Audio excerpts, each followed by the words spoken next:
Kim కూడా వచ్చే అవకాశం ఉంది. కిమ్ కూడా మనకు సహాయంగా రావచ్చు, ఎందుకంటే అమెరికాకి కిమ్కి అస్సలు పడదు.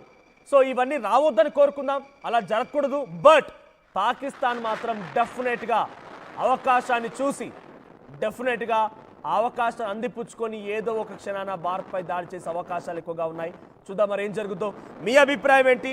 అమెరికా అధ్యక్షుడు డొనాల్డ్ ట్రంప్ ఈ రకంగా వ్యవహరించడం, ఈ రకంగా దుర్బుద్ధితో దుస్సాహసిగా మూర్ఖుడిగా ప్రవర్తించడానికి మీరు ఎలా చూస్తారు? కామెంట్ చేయండి.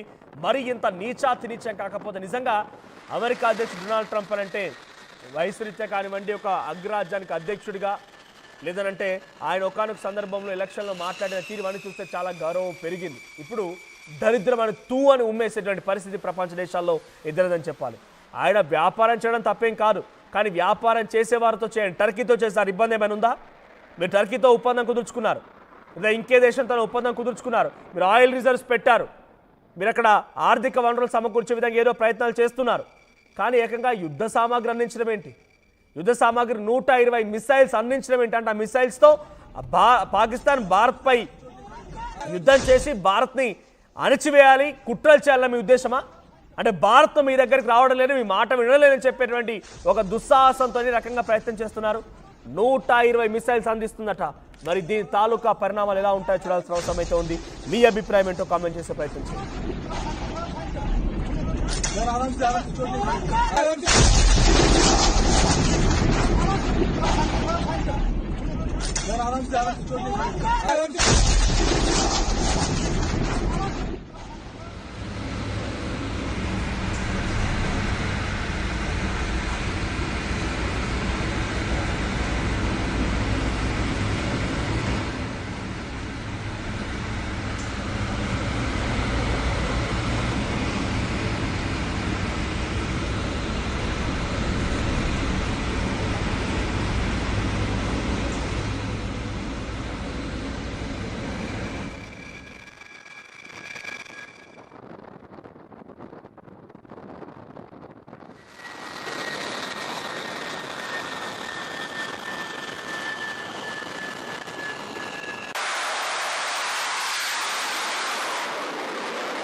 जो हिंदुस्तान से होता हुआ हमारे जिला कसूर से इसी इलाके से पाकिस्तान में दाखिल होता है।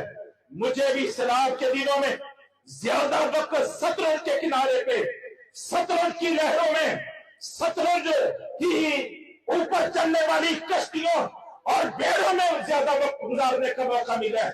और मैं खूब जानता हूं ये सतलुज में जो सैलाब आया है, ये कुदरती सैलाब सारे का सारा नहीं था, ये मसनूई था, ये दुश्मन की अदावत थी, ये उसकी गुंडागर्दी थी, ये उसकी बदमाशी थी। और आज भी वो गीदड़ धमकियां लगाता है। 10 मई वो 2025 का 10 मई आज हिंदुस्तान भूल गए।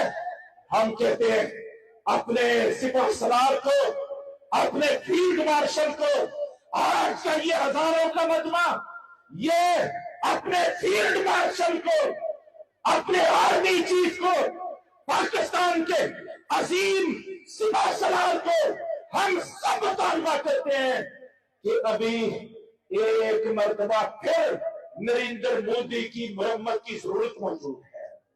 ये हालात का तकाजा मौजूद है। ये ऐसे बात नहीं आएगा, ये बातों से बात नहीं आने वाला।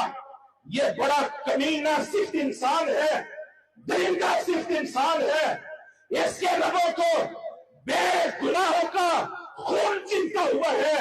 ये जब तक खून खाली न करे, लाशों को न गिराए, इंसानियत को न कर पाए, इसको चैन और सुकून नहीं आता। हम अपने सिपा सलार से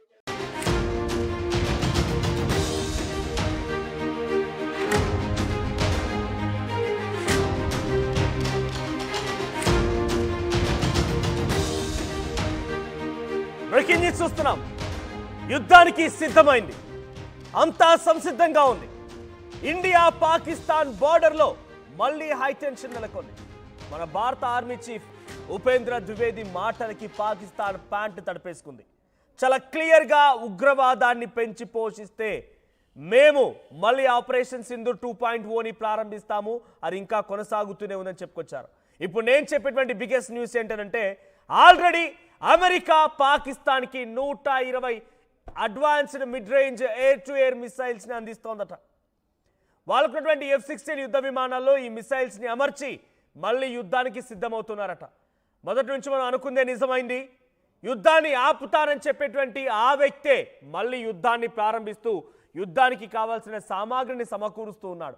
డొనాల్డ్ ట్రంప్ నిన్నే మాట్లాడుకొచ్చాడు. 7 దేశాల యుద్ధాన్ని ఆపాను, ఇండియా పాకిస్తాన్ యుద్ధాన్ని కూడా నేనే ఆపాను, సీక్రెట్గా జరిగింది. ఆ సీక్రెట్ వ్యవహారం ఏంటో నాకు, ఇండియాకి, పాకిస్తాన్కి మధ్య మాత్రమే తెలుసు. ఇప్పుడు ఆ యుద్ధాన్ని ఆపడానికి కారణం నేనే అని మాట్లాడుకొచ్చాడు. కానీ 120 advanced mid range air to air మిసైల్స్ని పాకిస్తాన్కి అప్పగిస్తున్నాడట.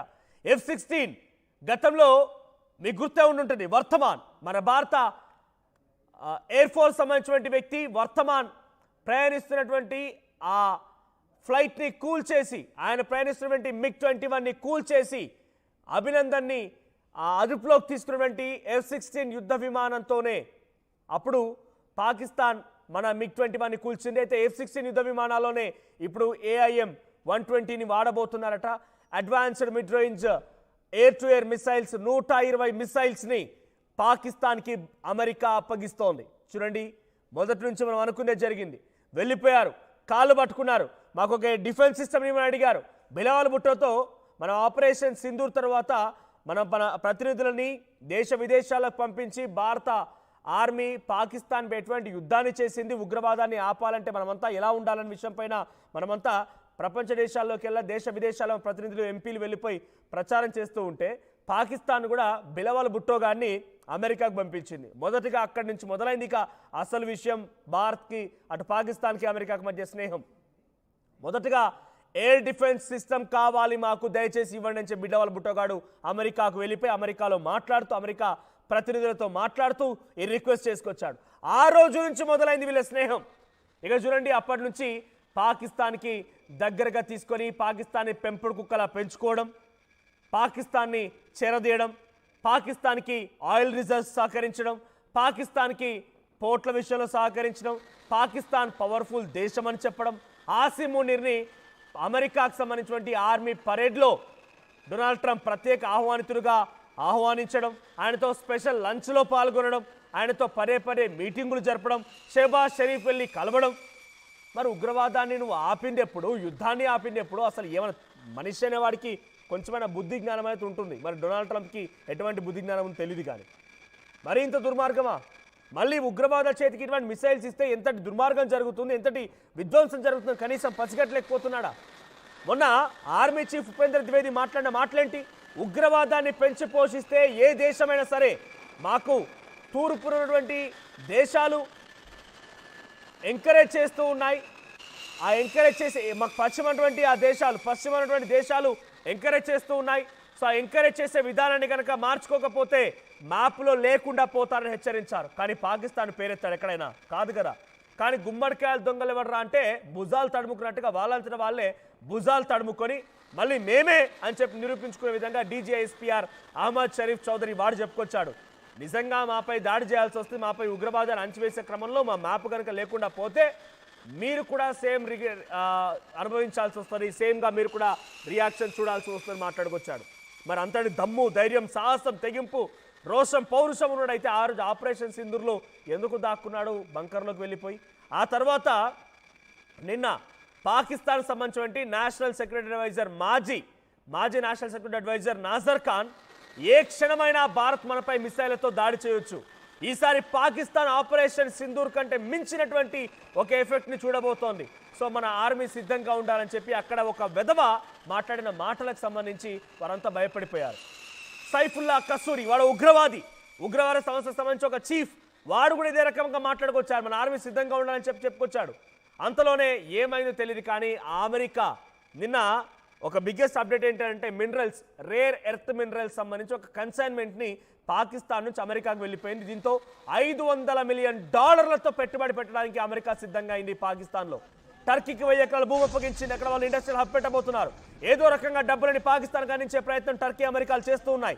ఈ డబ్బుతో భారత్పై యుద్ధం చేయాలనే ఆలోచనతో పాకిస్తాన్ మళ్ళీ ప్రయత్నం చేస్తుండగా ఇప్పుడు మళ్ళీ 120 మిసైల్. ఒకసారి నాజర్ ఖాన్, పాకిస్తాన్ మాజీ నేషనల్ సెక్యూరిటీ అడ్వైజర్, వాడు ఏం మాట్లాడాడో చూద్దాం.